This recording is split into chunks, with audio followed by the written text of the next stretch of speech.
there's just something about Disney Channel movies, like they're so bad, but they're still so good at the same time. I don't know how they do it, but it's actually kind of impressive. Anyway, last month I made a video about the first Descendants movie, which turns out was actually one of Disney Channel's most popular movies ever. Now, 2 years after the first one, in 2017, Descendants 2 came out, and was their most popular movie since the first one, so, I guess the swap just didn't do it for you, huh? But anyway, I figured it was about time I head back to Auradon and see what kind of wacky adventures everyone's gonna get into this time. Right in the beginning of the movie, we meet our good old friend Mal, who's looking a little different than she did in the first movie. I mean, it's a tale as old as time, right? Girl meets boy, they fall in love, and then BAM! No more zippers. Anyway, Mal gets taken away by Evie to get ready for the upcoming Royal Cotillion. Now, this Cotillion is really just like a fancy ceremony thing, where Mal is going to become an official lady of the court, whatever that means. But here's the thing, okay? Ever since Mal started dating Ben's abs, she has to go to all these dinners and meetings and just all those things you have to do when your boyfriend looks like, what if Justin Bieber took a shower? But deep down, she feels like something isn't quite right.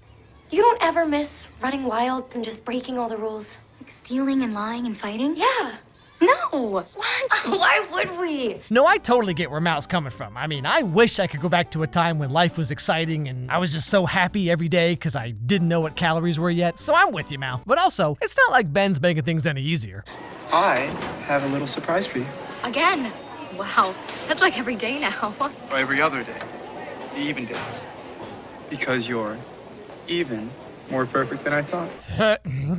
Ben, I want to like you, but you can't just say things like that, okay? Anyway, after this, we meet up with Carlos, who finally hit puberty, and Jay has a cool purse now. Now, here's the thing. Carlos wants to ask Jane to the Cotillion dance thing, but of course that means he'd actually have to talk to her. And let me tell you, there is nothing scarier than asking a girl out when you're 16. Cause what if she says no, and then instead of going to homecoming, you just spend the whole night eating Junior Mints and watching The Little Mermaid, sing-along edition. Anyway, so Carlos keeps trying to ask Jane out, but every time he does, it's just like, hey Jane, do you wanna... So he begs Mal to make him like a truth gummy that's gonna make him say how he really feels about a lot of things, but also how he feels about Jane. So, this thing will make me say what I really feel to Jane. Yeah, I mean, this is a truth gummy, so. Perfect. Hold on, though. Are you sure that you want to be taking this? Because this is gonna make you say the truth. Which I gotta say sounds like the worst idea. Oh, hey Carlos, I heard you wanted to ask me something. Yeah, you ever notice how in a Goofy movie, Roxanne and her dad are completely different kinds of dog? Like, what's up with that? Unless her mom remarried or something, which means Roxanne's living with her deadbeat stepdad? Now, that's kind of dark if you think about it. Like, how come we never learn anything about her? And then in the second movie, she's not even there? Like, what's going on with that? Also, you wanna go to prom? Anyway, back to the movie. I'll take my chances, I guess. Okay. Woo! Bad dog. Man, that thing was nasty. Oh, it's a talking dog movie now. Oh. So after this, we cut over to the Island of the Lost, and here we meet some new characters who are probably gonna cause trouble, I assume. That snooty little witch who grabbed everything she wanted and left me nothing. Look, we have her turf now. They can stay in Auradon. Harry, that's her turf now. And I want it too. Son of Hook, son of Gaston, and me, most of all, daughter of Ursula. Okay, first of all, thank you for the exposition. Second, son of Hook, I get that. Son of Gaston? Yeah, okay, sure. There's probably a lot of those he doesn't even know about, you know what I'm saying? But daughter of Ursula? How? Like, who? I got a whole list of questions here, but let's just move on. Anyway, so this girl is Uma, and she's angry because Mal and Evie and all them get to live in Auradon, but she's just stuck here on the island. In fact, she's so upset she sings a song about it, okay? That's how you know things are getting serious. Now, flashing sideways over to Mal, she and Ben are having a picnic, which is apparently all there is to do in Auradon, and Ben's really impressed that Mal was able to make all this stuff in like half an hour. But that's when he learns the truth. Do you have a napkin or something? I do. Yeah. I packed some. Oh, I think I stowed them away. I can grab them. What's this? Speed reading spell. Blonde hair spell. Cooking spell. Mal's mom sure gave her like the lamest spell book. Oh, I can change my hair color and make food appear out of nowhere. Actually, never mind. That sounds awesome. Anyway, so Ben finds out Mal's been using magic, which I guess is like a no-no, and he's not too happy about it. You've been keeping secrets and lying to me. I'm a big fake, okay? This is fake. This is fake.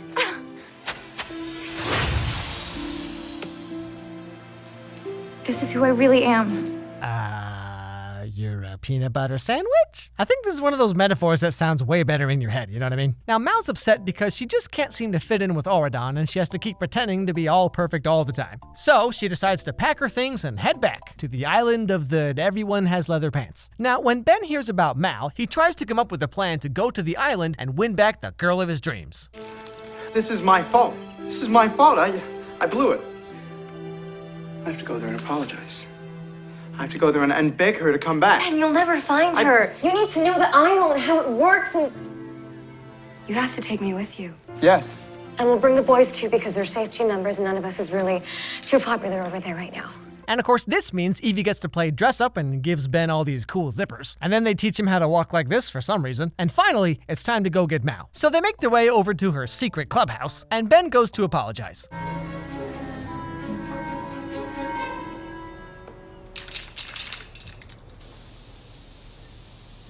At least I don't see a picture of me with horns. I mean, I knew things were getting tough for you, but I didn't know they were, I'm gonna give bangs a try level of bad. You know, this is kind of one of those things like every girl goes through where for some reason you think you might want bangs, and then you get them and crap, now you look like Dora the Explorer. So then you grow them back out for the next 6 months, and finally, when you're feeling good about yourself, and one night while you're asleep, this little fairy flies into your room and just whispers in your ear, "But what if you got bangs again?"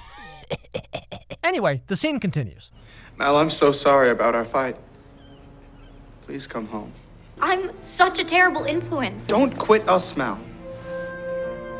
The people love you. I love you.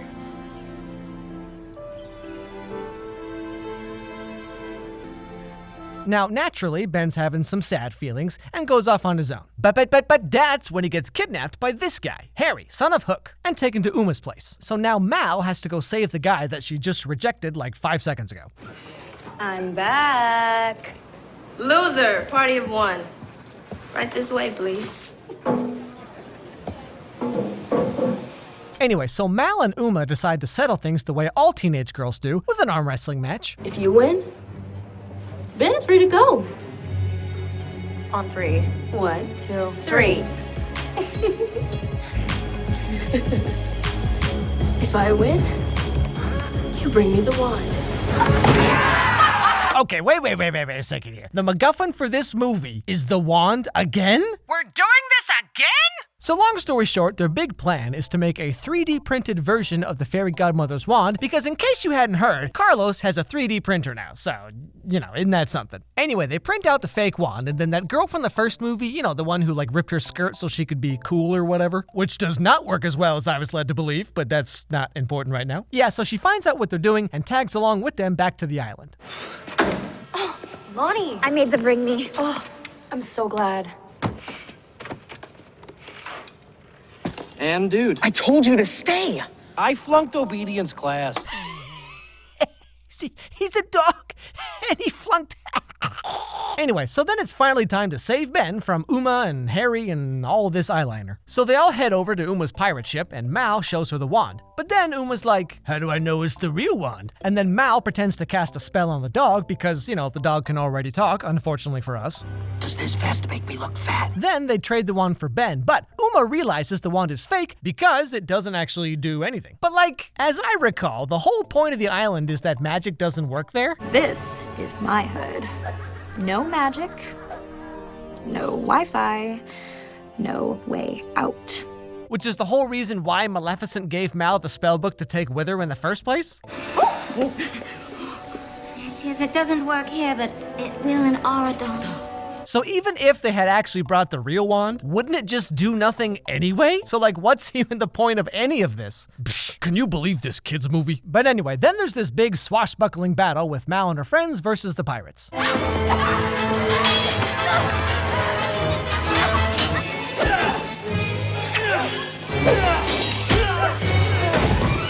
Amazeballs.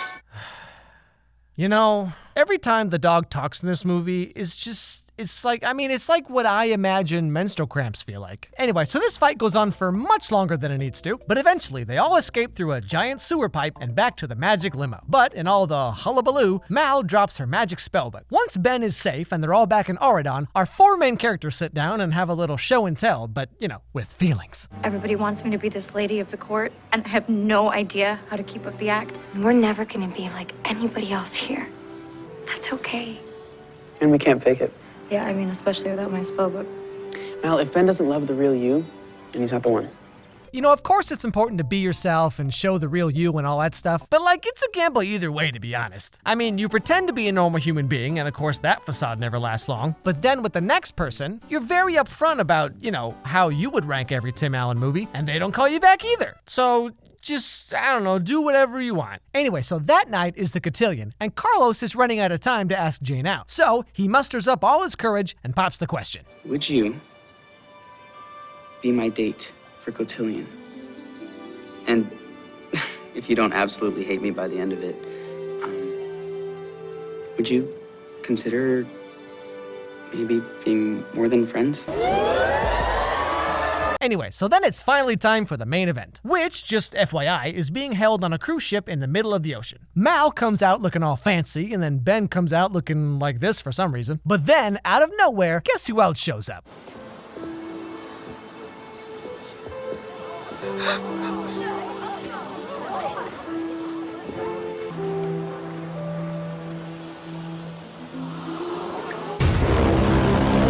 Right away, Mal figures out that Uma must be using the spellbook she dropped earlier, and now Ben's under some kind of magic mind control or something. And so, instead of using the fairy godmother, who's standing right there with the wand, Mal uses the power of love, again, to break the spell. I never told you that I loved you because I thought that I wasn't good enough. And I thought that it was only a matter of time before you realized that yourself. Ben, I know what love feels like now.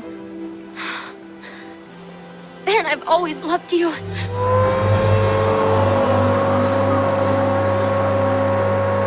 Now, with the spell broken, Uma throws a fit and jumps into the ocean, where she uses her magic necklace to turn into whatever this is. True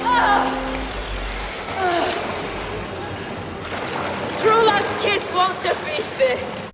Yeah, that's not really something I was worried about at this particular moment. Anyway, so then Mal uses her magic powers to turn into a dragon. We're just getting a whole lot of information all at once here, and I don't really know what to do with it. Anyway, so Mal's like, grrr, and Uma's like, and then Ben remembers that his mom forgot to buy some more Pop-Tarts.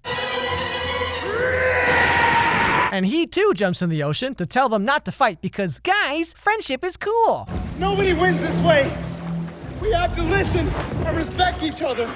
It won't be easy, but let's be brave enough to try. Now, after hearing all this, Uma's just like, nah, and swims away. But really though, the climax of the whole movie is just nothing. Anyway, in the end, Mal gives her spellbook to the fairy godmother, Ben promises to release a few more kids from the island, and then everybody sings a song about believing in yourself and the power of friendship and, Disney Channel stuff. Now, I gotta say, in almost every regard, Descendants 2 is much better than the first one. The songs are better, there's more of them, the way the characters act and talk is much more interesting and fun to watch, everything's better, except for this guy over here. Why is he here? Just when I'm thinking, this movie's not so bad, we get one of these. Amazeballs!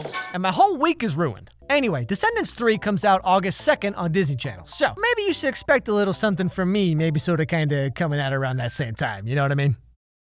Hey everyone, so, in these videos, we all like to have fun and make some jokes and all that stuff, but just putting that aside for a second, a few days ago, Cameron Boyce, the guy who plays Carlos in the Descendants movies, he passed away in his sleep. And he was only 20 years old, which is, how is that a thing? Now, I didn't watch the show Jesse or really anything else Cameron's done, and I'm just now getting into the Descendants movies, so there's not really a whole lot I can genuinely say about the situation, but Cameron definitely had a bright future ahead of him, you know what I mean? And this is why one of the things I always say is if there's something you ever want to do in life, just go do it now, right? Because one day you might go to sleep and just not wake up. So, but yeah, I don't really know what to say. There's not much to say. I mean, it's sad. It sucks. What do you even say? What do you even do in a situation like this? But all I can say is thank you, Cameron, and we're going to miss you.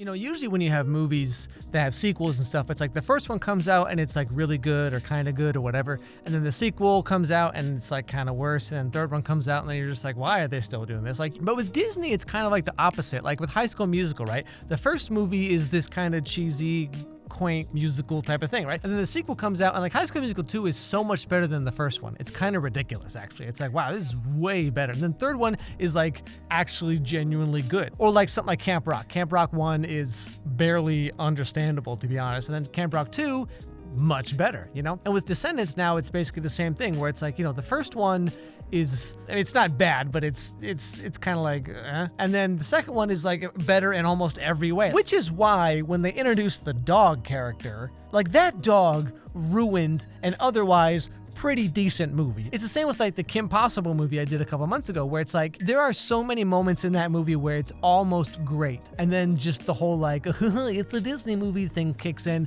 and then it's just like, oh, you're just rolling your eyes and just like, why are they doing this? And so with this movie is the same way, where it's like, man, if they just changed like one or two things in this movie, would have been pretty good, which is why I have high hopes for the third one coming out next month, because, you know, like it's been a couple years, so it's like if they just keep the songs the same level, keep the writing maybe a little bit better, and don't have a talking dog ever in the movie, it might be a genuinely good flick, you know? Anyway, guys, thanks for watching. Don't forget to subscribe, follow me on Twitter, let me know what was your favorite part of the video, or just come say hi, or let me know what video you want me to do next. Follow my dog Charlie on Instagram, Charlie Meets Pumpkin, and above all else, everybody, have a great day, and I'll see you all next time.